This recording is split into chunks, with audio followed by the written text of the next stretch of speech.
इस बढ़ती हुई गर्मी ने किया सबको परेशान। ऐसे में कुछ ना खाने का दिल करता है और ना कुछ पकाने का।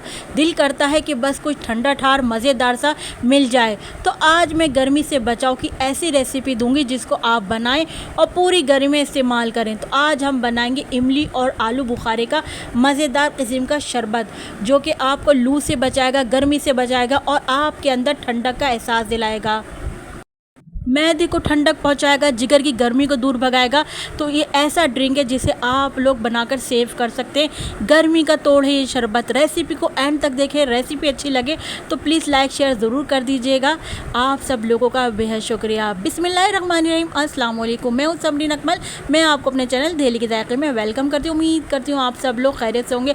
आज गर्मी के मौसम के लिए बेस्ट रेसिपी आप लोगों से शेयर करने जा रही हूँ। तो रेसिपी को एंड तक देखें। रेसिपी को आप लोगों ने लाइक शेयर प्लीज़ ज़रूर करिएगा। दिल्ली के जायके को सब्सक्राइब कर लीजिए, बेल के आइकॉन को ज़रूर प्रेस कीजिएगा।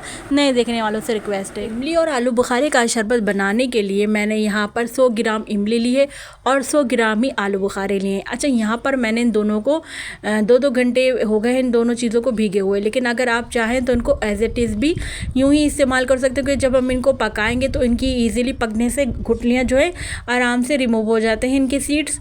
तो चले, ज़रूरी नहीं कि आप इनको भिगोएं। अब हम क्या करेंगे, हमने एक पतीली ली है। पतीली में जो हमने ये इमली और आलू बुखारे भिगो के रखे, इनको हम इसी तरह पानी समेत ही शामिल कर देंगे।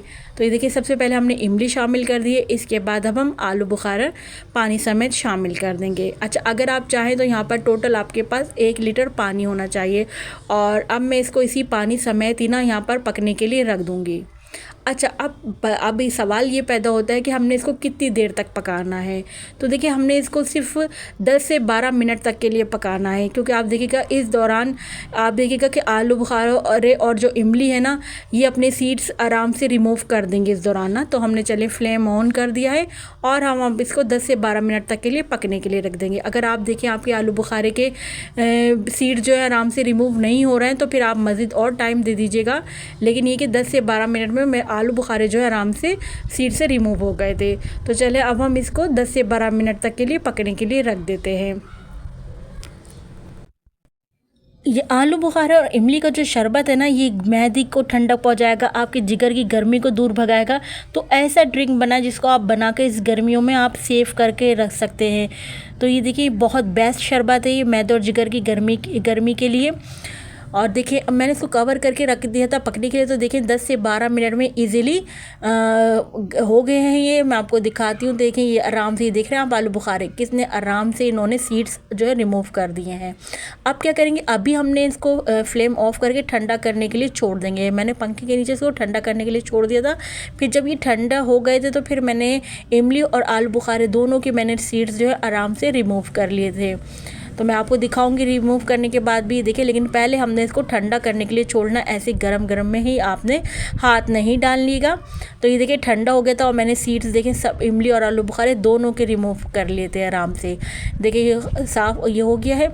अब मैं आपको देखिए दिखाती हूँ सीड्स। ये सीड्स जो है इनमें भी थोड़ा थोड़ा आप देख रहे हैं पल्प लगा हुआ है। तो हम क्या करेंगे, थोड़ा सा इसमें पानी शामिल करेंगे ताकि जो है सब इसमें से भी साफ़ हो जाए। कोई भी चीज़ हम ज़ाया नहीं करेंगे। तो देखिए, अब आप देखिएगा तमाम, देखिए ये जो लगा हुआ था ना गुठलियों में, ये तमाम इसमें पानी में निकल कर आ गया है। अब ये पानी भी हम इसमें ही शामिल कर देंगे। तो देखिए, जो हमने पतीली में ये तमाम जो बीज हमने रिमूव करे, तो इनका जो गूदा है वो मोटा मोटा है ना, तो ये बुरा लगेगा इस तरह मुंह में आता हुआ। तो हम क्या करेंगे, पहले इनको जूसर मशीन में ना ग्राइंड कर लेंगे। तो तमाम, ताकि जो ये जो नज़र आ रहा है ना आपको मोटे मोटा, तो ये तमाम जब ब्लेंड हो जाएगा, तो क्योंकि हमें इसके जो चाहिए ना बिल्कुल स्मूथ इसका हमें शरबत चाहिए। तो देखिए, ये तमाम चीज़ें हम डाल के ना एक बार जूसर मशीन में ग्राइंड कर लेंगे ताकि हमें स्मूथ सा जो है शरबत मिल जाए।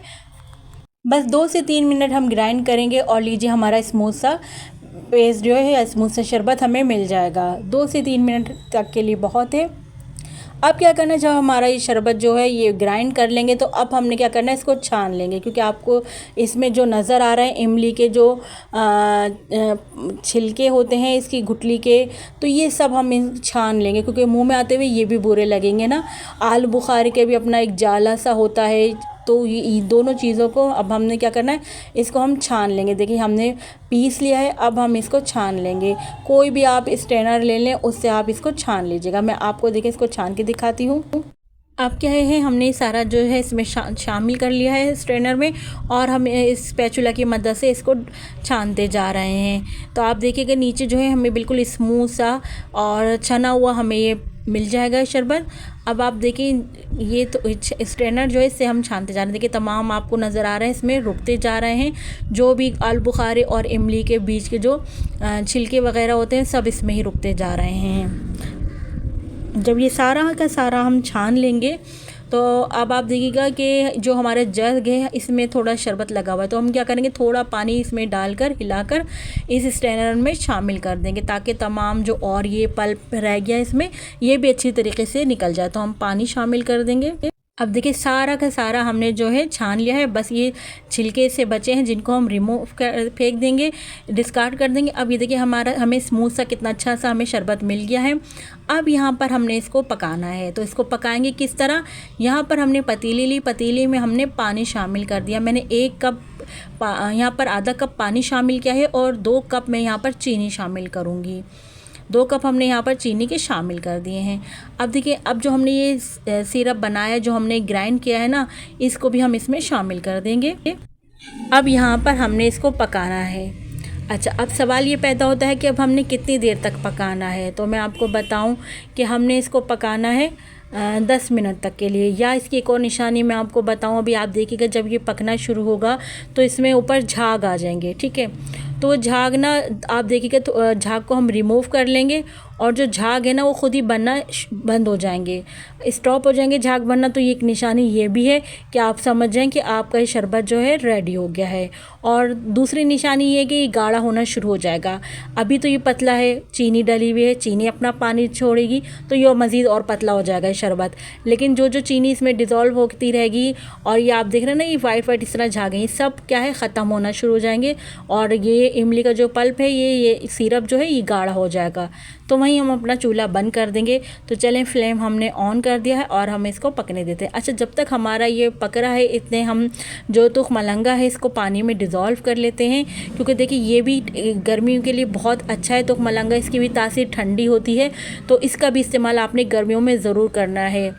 तो और दूसरा ये वेट जो होता है ना कम करने के में बहुत काम आता है तुख मलंगा। अब देखिए जो ऊपर झाग आया था ना, इसको हम हटाते रहेंगे। तो तमाम झाग को हम हटाते जाएंगे।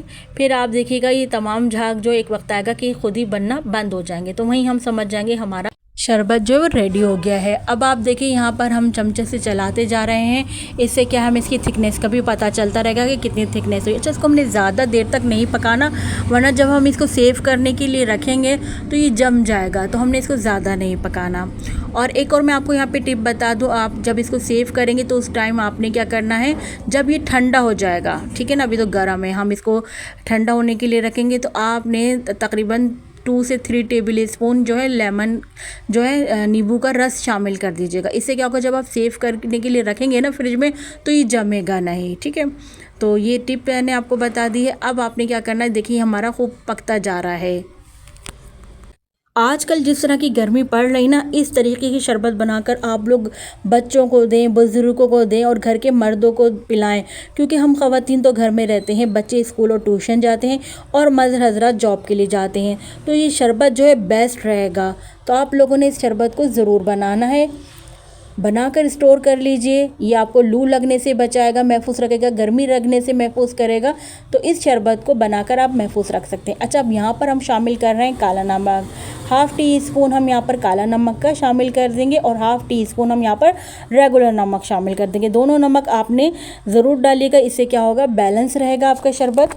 अच्छा, बाज़ार वाले जो हैं वो लोग इसमें फूड कलर शामिल करते हैं, रेड कलर, तो जो कि हम लोग क्योंकि घर के लिए बना रहे हैं तो इसलिए हमने इसमें फूड कलर शामिल नहीं करना, क्योंकि हमारे अपने शरबत का आप देख रहे हैं खुद कलर ही इतना अच्छा ज़बरदस्त आया कि हमें फूड कलर डालने की ज़रूरत ही नहीं है। तो चलें, अच्छी तरीके से अब देख रहे हैं हमारा पकता जा रहा है, और आप देख रहे हैं झाग बनना भी बंद हो गए हैं, यानी ये निशानी है कि आपका शरबत बनकर रेडी हो गया और शरबत हमारा गाढ़ा भी होता जा रहा है। यहाँ पर हम फ्लेम बंद कर देंगे, चूल्हा बंद कर देंगे और मैं आपको दिखा रही थी, देखिए गाढ़ा भी हो गया है शरबत। और जब हम इसको ठंडा करने के लिए रख देंगे तो ये मज़ीद और ठंडा होने पर गाढ़ा हो जाएगा। तो यहाँ पर हम अपना चूल्हा बंद कर देते हैं और इसको यहीं रूम टेम्परेचर पर या पंखे के नीचे आप ठंडा होने के लिए रख दीजिए। तो चले इसका हम ठंडा होने का वेट कर लेते हैं। जब इमली और आलू बुखारे का शरबत ठंडा हो गया तो हम इसको बोतल में आपको डाल के दिखा रहे हैं सेव करने का तरीका, कि आप इसको कैसे सेव कर सकते हैं। आप लोग मेरी रेसिपी देखते देखते यहाँ तक पहुँच गए हैं तो नए देखने वालों से रिक्वेस्ट है कि दिल्ली के जायके को सब्सक्राइब कर लीजिए, बेल के आइकॉन को ज़रूर दबाइएगा। इससे मेरी नई आने वाली रेसिपी आपको फौरी देखने को मिलेगी। रेसिपी अच्छी लगे तो प्लीज़ लाइक शेयर ज़रूर कर दीजिए, और लाइक तो अभी हाथ के हाथ ही कर दीजिए। आप सब लोगों का बेहद शुक्रिया। तो ये देखिए इस तरह हमने बोतल में भर लिया। अब आप इस बोतल को फ्रिज में रखें, 1 से 1.5 महीने या 2 महीने तक आराम से आप इसको रख सकते हैं, ख़राब नहीं होगी। ठीक है, तो ये तो हमने आपको सेव करने का तरीका बता दिया। अब आ जाते हैं इसको किस तरह गिलासों में हम सर्व करेंगे, तो उसका तरीका हम आपको बताते हैं। यहाँ मैं आपको जग में डाल के दिखाती कि देखिए जग में हमने शरबत डाल दिया है। ये देखिए मैं आपको दिखा रही थी कि देखिए मैंने आपसे कहा था ठंडा होने पर शरबत मज़ीद और गाढ़ा होगा। तो देखिए शरबत ठंडा होने पर मज़ीद गाढ़ा हो गया है। तो अब हमने इसमें पानी क्वांटिटी शामिल करनी है। इसमें आप बर्फ़ डालिए, इसको ठंडा ठार शरबत बनाइए। तुख मलंगा डालिए। तुख मलंगे की मैंने आपको बताया था इसकी तासीर ठंडी होती है, गर्मियों में पिए तुख मलंगा डालकर। तो और शरबत का मज़ा दोबारा कीजिए। यहाँ पर अब मैं आपको गिलास में सर्व करके बताती हूँ। तो सबसे पहले गिलास में हमने आइस क्यूब्स डालनी है, उसके बाद हमने इसमें शरबत शामिल करेंगे, फिर हम इसमें पानी शामिल करेंगे। पानी शामिल करने के बाद फिर हम तुख मलंगा शामिल कर देंगे। इस तरह गिलास में सर्व करेंगे हम। तो आप लोग आज ही बनाइए इमली और आलू बुखारे का मज़ेदार सा शरबत।